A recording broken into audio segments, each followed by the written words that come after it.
Natabunan ng landslide at nabalot ng putik ang mga bahay at kabuhayan ng mga taga-Katarman sa Northern Samar. Nasa frontline ng balitang yan, Simon Gualvez. Mag-aalas 4 na ng hapon na makapasok kami sa bayan ng Katarman dito sa Northern Samar. Kahit saan lumingon, puro nagtumba ang mga puno, mga pananim na nalubog sa baha ang makikita. Habang ang mga bahay, kung hindi nabalot ng putik, nagkanda sira-sira naman. Ang iba nga, tuluyang nawalan ng tirahan. Gaya ni Nanay Rosita na nadatnan namin nasa kalye. Ang bahay kasi nila, banyo na lamang ang naiwan matapos tangay ng mataas na tubig. Wala kami mapera.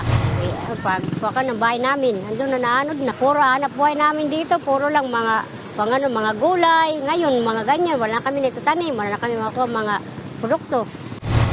Hirap sila makalabas o makahingi ng tulong.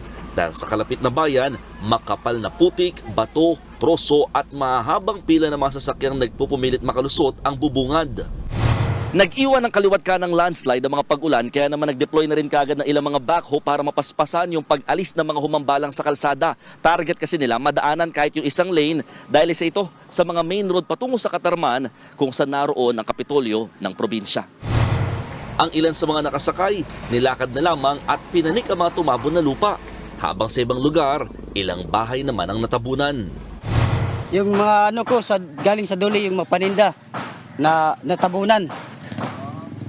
Yung iba nasa ilalim, yung mga mineral water, tsaka mga suka, toyo, nandyan sa ilalim. Bahay po ba ito? Oo, bahay namin.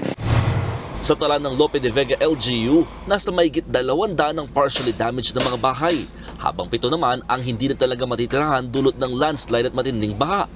Gustuin man daw magbigay ng construction materials sa lokal na pamahalaan, pero tanging food packs lamang daw ang kakayanin ng kakarampot nilang pondo. Ang naging problema kasi doon sa mga supply siguro, kasi transition, ka-election pa lang. So, ang iba walang pondo, limitado yung pondo.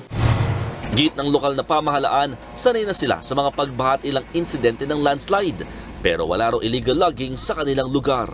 Nagbabalita mula sa frontline, Mon Gualvez, News 5.